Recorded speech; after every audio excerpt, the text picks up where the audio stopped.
This is Pastor Brady Henderson of the First Baptist Church in Gaston, South Carolina, which is located in the Midlands of the greatest state in the Union. And you are listening to the Menorah Podcast, a podcast that seeks to share the light, speak the light, and send the light of Jesus Christ all across the airways of the internet. And Alan, we are here today for episode 82, and today is Thursday, September the 18th, 2025. Yep. We keep moving along on those numbers. Yeah, we keep getting a little bigger every week and having more fun as we do it. And so today's episode is going to primarily focus on last night. Last night was a huge night in the life of our church. Always exciting for new workers. Yeah, new deacons. So last night we got to ordain Matt Barfield and Walker Spires into the deacon ministry. And so if you have not yet watched that service, it is on YouTube. You can check it out. Head over there and watch that. Or if you want to go ahead and listen to us talk about last night before you watch it, or if you were there last night, which I'm sure many of you were. We're excited. We hope you guys are still listening. If you're still keeping up with Menorah, we'd love to hear about it. We'd love to know. Do want to invite everybody out to Barnwell, South Carolina tomorrow night. Our local high school, Swansea High School, is 4-0. And Alan, last week, the Swansea Tiger Sports Network that is run by our church, ministry outreach of our church. You, me, Noel, and Matt Barfield are part of that, and we got to call our first PA ball game last Friday. That was a lot of fun as Swansea beat Pillion 28-27. We also had a post-game interview with Coach Fox that you can also find on the YouTube channel. Hopefully we'll have more where that's coming from. We have received permission from the district to be able to actually broadcast the games next season, so we'll do that, and we'll actually start in March with baseball, and Alan and I have a few months to start working on the logistics of that, Alan, so we'll have to put our heads together there, but I think we can make it work, and super excited. So before we kind of get into today's episode, what'd you think about Friday and our community? I don't have a number on how many folks were there this past Friday, but I'm going to say well over 2,000 between both sides. It was a great night, great community atmosphere. Obviously, getting the win was good, but it felt really awesome that our church had such a, I don't want to say pivotal, but I think that, a pivotal role in being able to be a part of that and be there for that event. Well, I think it was a great night as well. You're right, a win makes it a lot better. And I imagine at some point we'll have to face that loss. We will do that as necessary, but it was a good evening.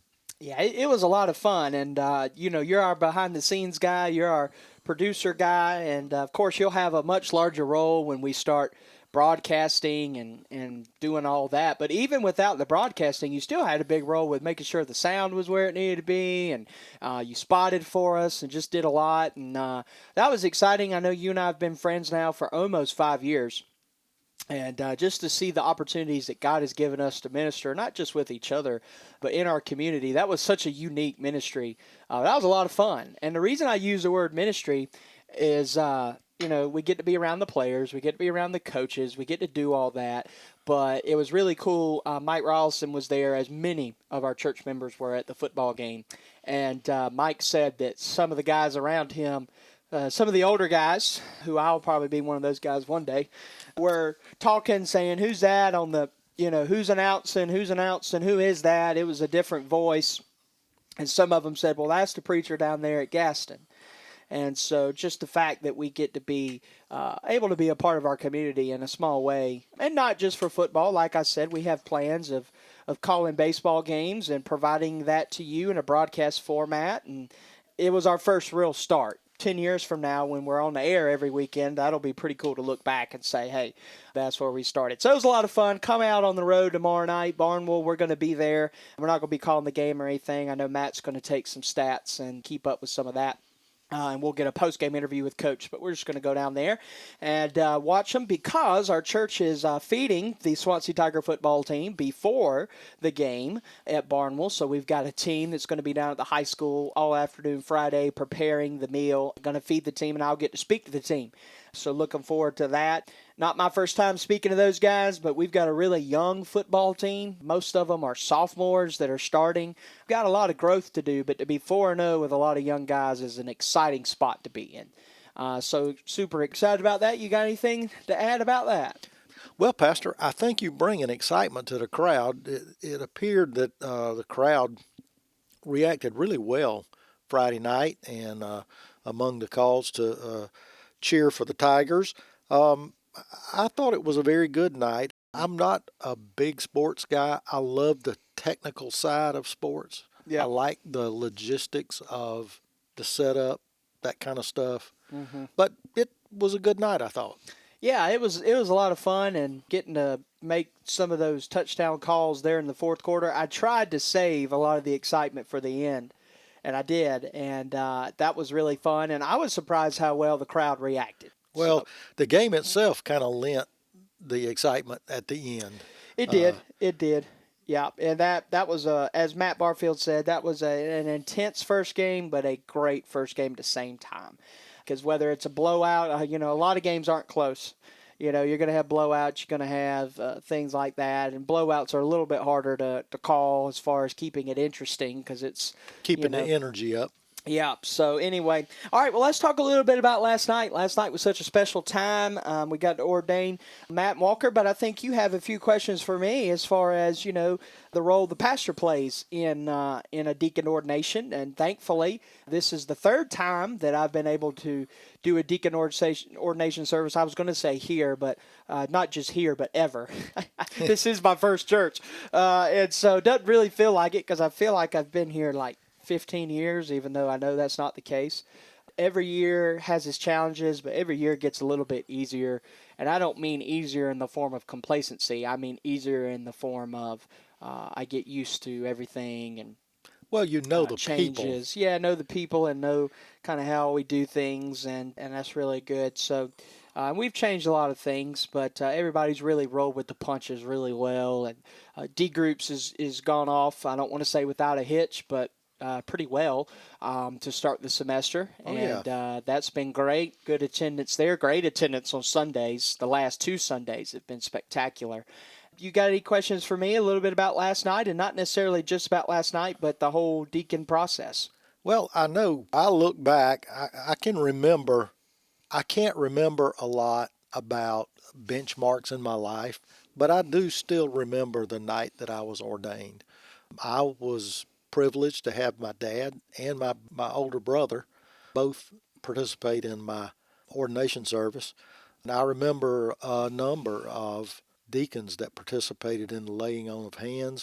It was a very special time for me. And I think that that's something that these young men will remember as their life goes on and throughout their spiritual life. How, as a pastor, how do you go about, first of all, informing the congregation because of the way our deacons are elected, and I kind of use that term election. Hmm. I guess selected would be a Yeah, better term. better word. Yeah. How do you lead your congregation in the selection of deacons? How do you? I know I've had a lot of people ask me over the years. I don't know these people. Who do you think I should vote for? Yeah. Yeah, so the way we kind of do it now, and I'm glad you kind of led in with this. Of course, when you were selected a deacon, became a deacon, probably a better word there. When you became a deacon, it was more of a board that made decisions, that ran things, that made decisions. Obviously, we've reformed that a little bit and taken more, or not taken more of. We've switched to the biblical approach of deacons. We know the Greek word is diakonos, and it means servant. So the deacons are the servants of the church, and the pastors make the decisions. And of course, we use committees and things of that nature to help us do that. But the pastors are the leaders of the church now. And so now that we've changed all that, that means that what I look for in a deacon and what I encourage the church to look for in a deacon has changed. Not necessarily a business-minded person or a diplomatic person, although all those things are great. I look for somebody who's a servant, somebody who's already serving without any kind of title. And so the deacon process for me begins, well, usually it begins right when I get back from the convention in June. So I usually get with whoever the chairman is, and we have a conversation about what we're looking for, if we have any needs, and if there's anything going on, or how are the current deacons serving, and all that kind of stuff. And so we kind of do a little thing there, and then we decide which Sunday we're going to allow the congregation, we use the word vote, but as you kind of alluded to, I use that really lightly. Maybe the term nominate is a little bit better. So the congregation does get a voice. I would say that's not rooted in Scripture. I'm not saying we're unbiblical for doing it, because the Bible doesn't say you can't do it, but it's not in Scripture. Acts chapter 6, the word appointed is used. They were hand-picked. And if you want to get super technical with history and things, your dad was not voted on as far as being a deacon goes. He was selected. And that's how it was for the first 130 or 140 years in most Baptist churches. Now, you can get in trouble with that as well, but you can get in trouble with anything if you let sin get in it. Selfish ambitions or anything like that. There might come a day where we do it a little bit differently, but the way we do it now works in the sense of the congregation does get a say. They can put 4 names on a piece of paper, and so those are counted up, and then myself and the chairman of deacons look at that, and we select from that. And so there are some that might get a lot of votes that either A, are not qualified according to our current interpretation of the biblical qualifications for that, or maybe we know something that they wouldn't be a good deacon, or maybe they're not serving at all. They might have got a lot of votes, but they're not serving in any capacity. So if they're not serving in any capacity when they're not a deacon, what makes us think they're going to go to the hospital at noon on a Saturday afternoon when one of their people's in the hospital? So that's kind of where we go with that.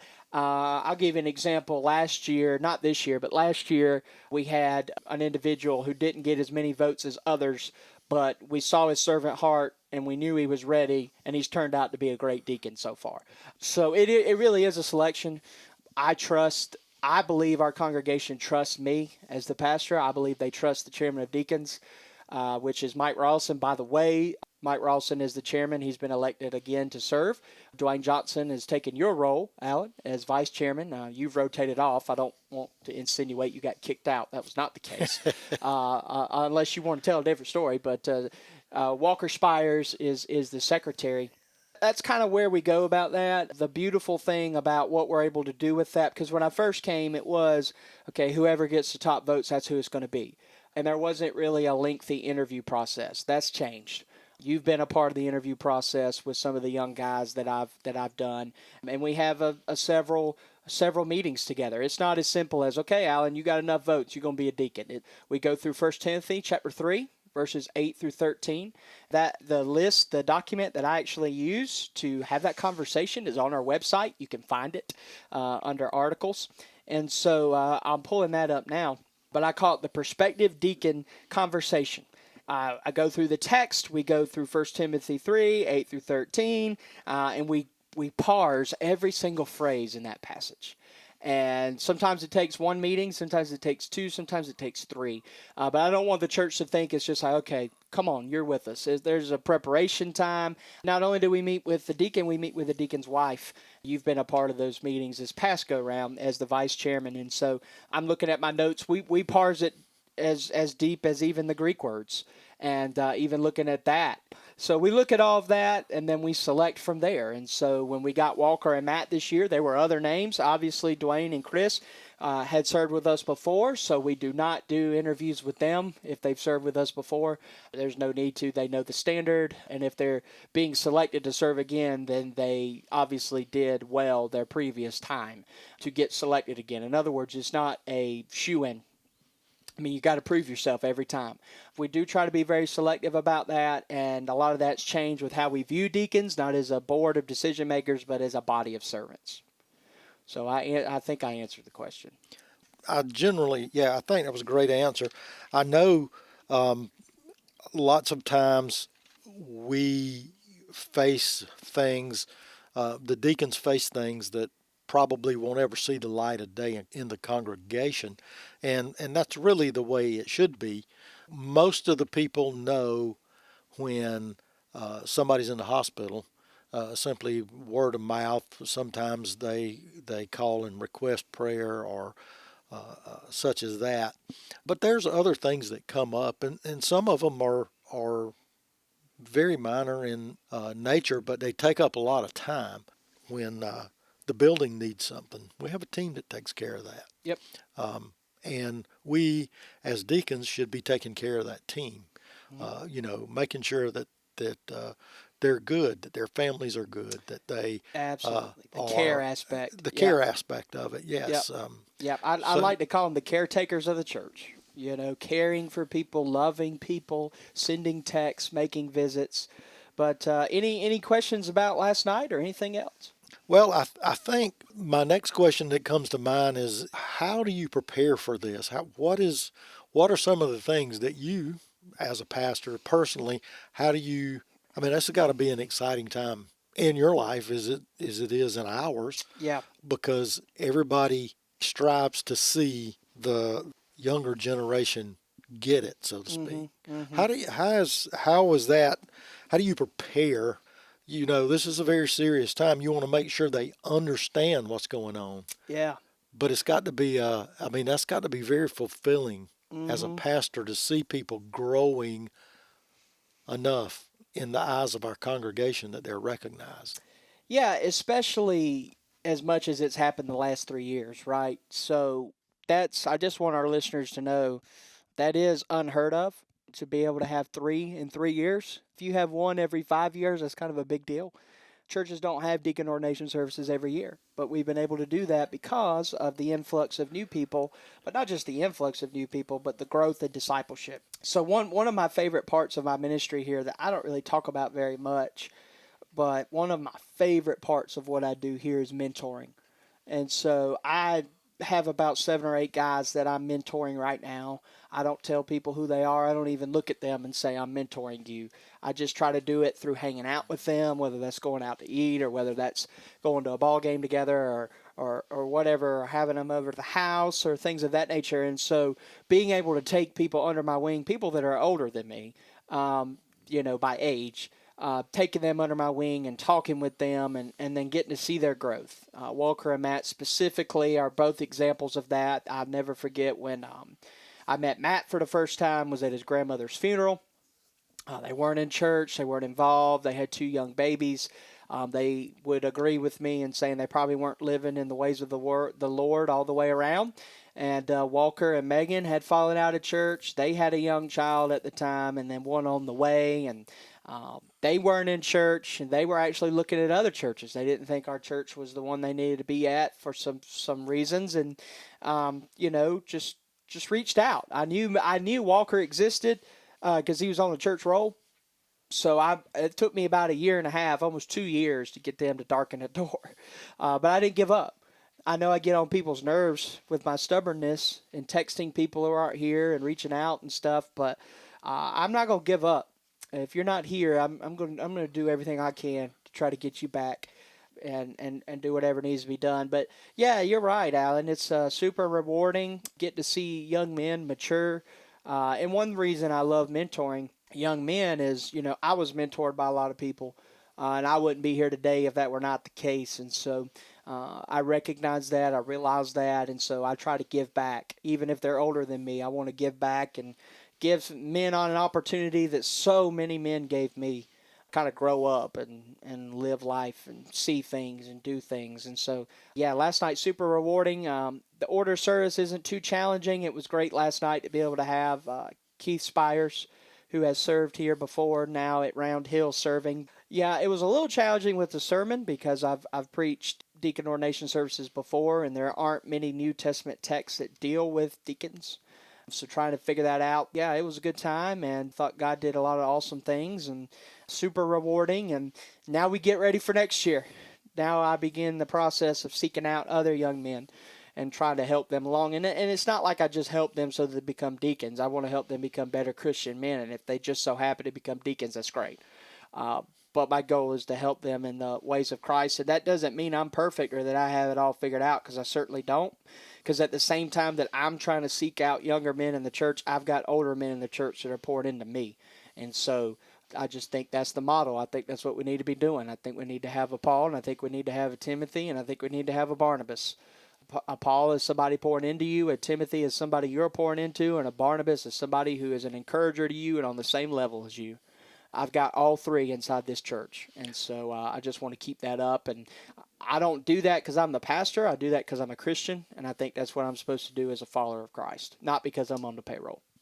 Well, I think that does make really good sense. And, I can't help but draw a parallel to the Trinity, how God the Father, God the Son, and God the Holy Spirit.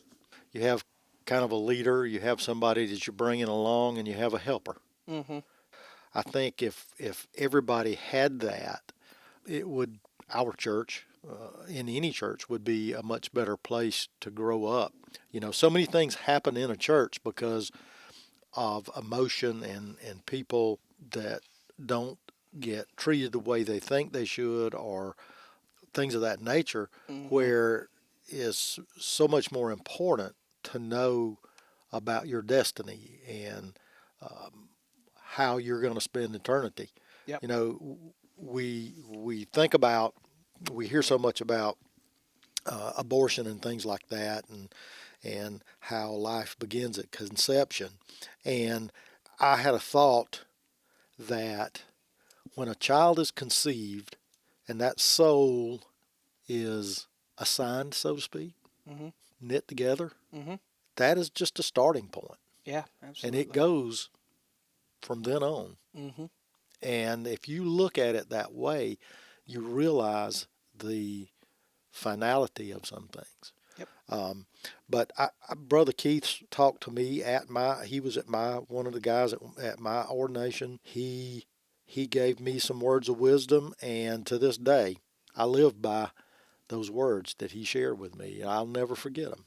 Yep, absolutely. And so, anyway, any other questions you have for me about Deacon Ordination? Well, I think we are about to run out of time, but maybe next year around this time, we'll get into some more of it. Sounds good. So thank you guys for tuning in. Episode 82 of the Menorah Podcast. Podcast that seeks to share the light, speak the light, and send the light of Jesus Christ all across the airways of the internet. Thank you guys for tuning in. We will see you next week. Bye-bye, guys.